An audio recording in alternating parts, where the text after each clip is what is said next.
Once upon a midnight jury, while I ponder weak and weary over many a quaint curious volume of forgotten lore, while I nodded nearly napping, suddenly there came a tapping of someone gently rapping at my chamber door. Did some visitor, I muttered, tapping at my chamber door.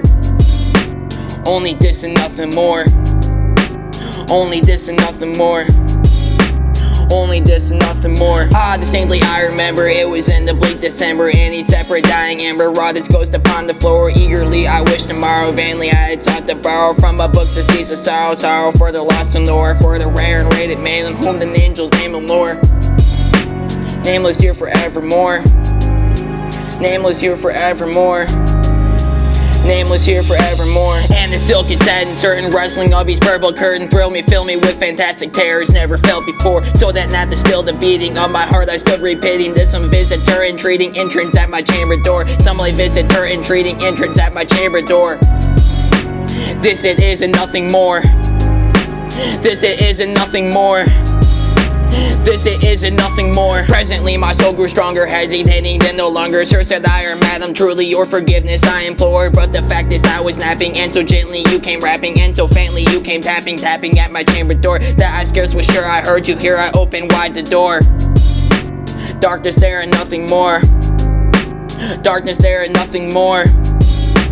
Darkness there and nothing more. Deep into that darkness peering, long I stood there wondering, fearing, doubting, dreaming dreams no mortal ever dared to dream before. But the silence wasn't broken, and the stillness gave no token, and the only word there spoken was the whispered word Lenore. This I whispered, and an echo murmured back the word Lenore. Merely this and nothing more. Lenore. Merely this and nothing more. Lenore. Merely this and nothing more. Merely this and nothing more. Sheesh!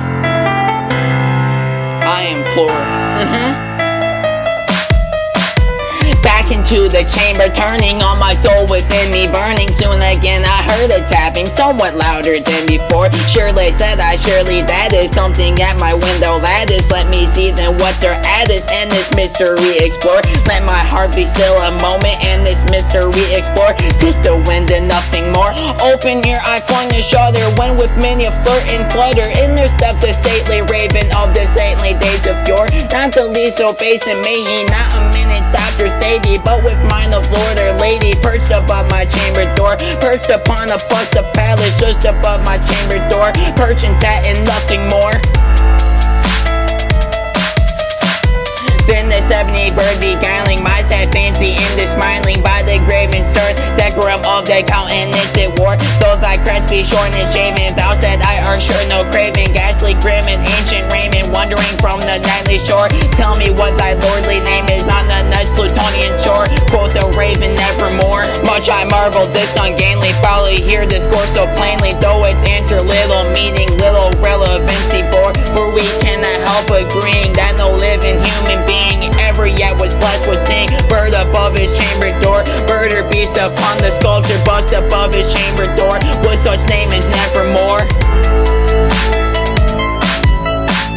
But the raven sitting lonely on the placid bust spoke only that one word, as if his soul in that one word he did outpour. Nothing farther than he uttered, not a feather then he fluttered, till I scarcely more than mothered. Other prince had flown before, on the morrow he will leave me, as my host had flown before. Then the bird said nevermore, startled at the stillness broken by reply so aptly spoken. Doubtless thought I what it others is its only stock in store, caught from some unhappy master who unmerciful disaster followed fast and followed faster, till his songs one burden bore, till the dirges of his hope that melancholy burden bore, of never nevermore, of never nevermore. That is what I implore. But the raven still beguiling all my fancy into smiling, straight I wheeled a cushion seat in front of bird and busting door. Then upon the velvet singing I betook myself to linking fancy on the fancy, thinking what this ominous bird of yore, what this grim ungainly ghastly gaunt and ominous bird of yore meant in croaking nevermore.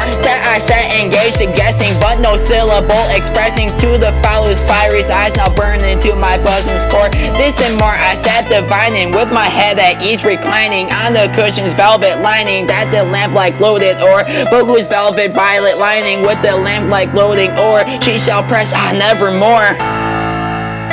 She shall press on nevermore. Sheesh! Na na na na.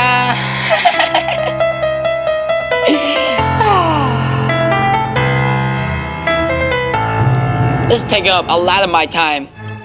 Wait, what stanza are we on? Oh wait, I remember. Hang on. Dun dun dun dun dun dun dun dun dun. It's like 3 Beethoven songs now. Hang on. Then me thought that air grew denser, perfume from an unseen sensor. Swung by seraphim with football tangled on the tufted floor. Wretch I cried that God is lengthy by these angels he is sent thee. Respite, and the penthy from that memories of Lenore. Quaff this kind of penthy and forget this lost Lenore. Quote the raven nevermore.